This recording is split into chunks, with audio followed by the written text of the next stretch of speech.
Bonjour à tous, c'est Marion. Aujourd'hui, on va donc parler de purin d'ortie. Je vais vous montrer comment je l'ai fait et je vous rappellerai les bienfaits que ça peut avoir. Mais avant, je voulais vous parler des commentaires que vous avez pu envoyer depuis plusieurs semaines et plusieurs mois et que je n'avais pas vus. Je suis vraiment désolée pour ça. En fait, quand j'ai créé ma chaîne YouTube il y a plusieurs mois, j'avais très peur que les gens envoient des commentaires négatifs. Et donc j'ai coché une option où je devais d'abord vérifier les commentaires avant qu'ils soient publiés.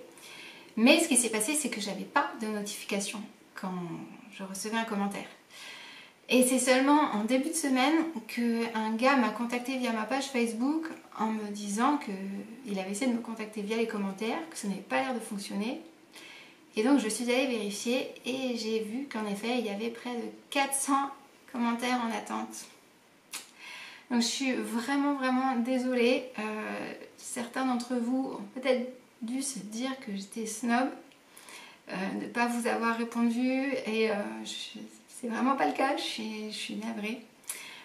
Au contraire, quand j'ai vu tous les messages, ça m'a fait super plaisir. J'étais tellement contente de vos réponses, de votre enthousiasme. Ça m'a vraiment touchée. Et ça m'a vraiment fait plaisir d'avoir vos conseils, vos suggestions. Je trouve que c'est vraiment génial de partager tout ça. Donc maintenant ce que j'ai fait, c'est que j'ai décoché l'option. Vous allez pouvoir publier directement. Donc s'il vous plaît, continuez à être respectueux. Là dans les 400 messages, j'en ai vu qu'un seul qui n'était pas gentil. Donc continuons comme ça. Et puis merci encore pour vos réactions, ça me fait super plaisir. Bon, allez, maintenant on passe à la vidéo.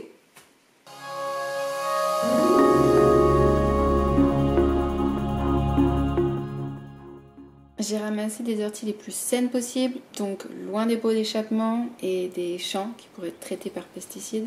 Il y en a plein autour du château de Bressuire, donc c'est là que je suis allée. Je me suis équipée de gants et de manches longues. Et puis je les ai coupés en morceaux assez petits pour pouvoir libérer un maximum de substances actives. Ensuite j'ai pesé mon sachet, ça faisait presque 900 grammes et on dit qu'il faut environ 10 litres d'eau de pluie pour 1 kg de plantes fraîches. Alors si vous utilisez des plantes séchées, vous avez seulement besoin de 100 grammes de plantes pour 10 litres d'eau. Et c'est pas mal de sécher les plantes parce que comme ça vous pouvez les stocker et les utiliser à n'importe quel moment de l'année. Ici j'utilise un bac en plastique mais en bois c'est très bien aussi. Il faut juste éviter les contenants en métal en fait. Voilà. Finalement, alors je trouvais que 10 litres c'était pas suffisant. J'ai rajouté 2-3 litres d'eau supplémentaire pour que toutes les feuilles soient bien recouvertes. Et je pense pas que ça va nuire à l'efficacité du produit. Alors j'ai installé tout ça dans ma cabane. Mais si vous avez un couvercle, je pense que c'est mieux de le mettre au fond de son jardin où on ne va pas trop. Parce que l'odeur est vraiment désagréable. Et après ça vous avez fait le plus gros. Il suffit de mélanger un petit peu tous les jours.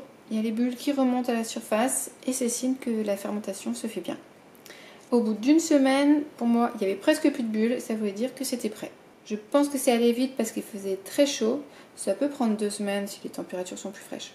Ensuite, il faut filtrer les morceaux d'ortie. Moi, j'ai enlevé les plus gros et je les ai additionnés au compost. Un des bénéfices de l'ortie, c'est que c'est un bon activateur de compost. Ça peut être intéressant de filtrer plus finement le purin parce que s'il reste trop de feuilles, ça se gardera moins longtemps. Ensuite, je verse à peu près 1 litre. Il est super pratique ce seau.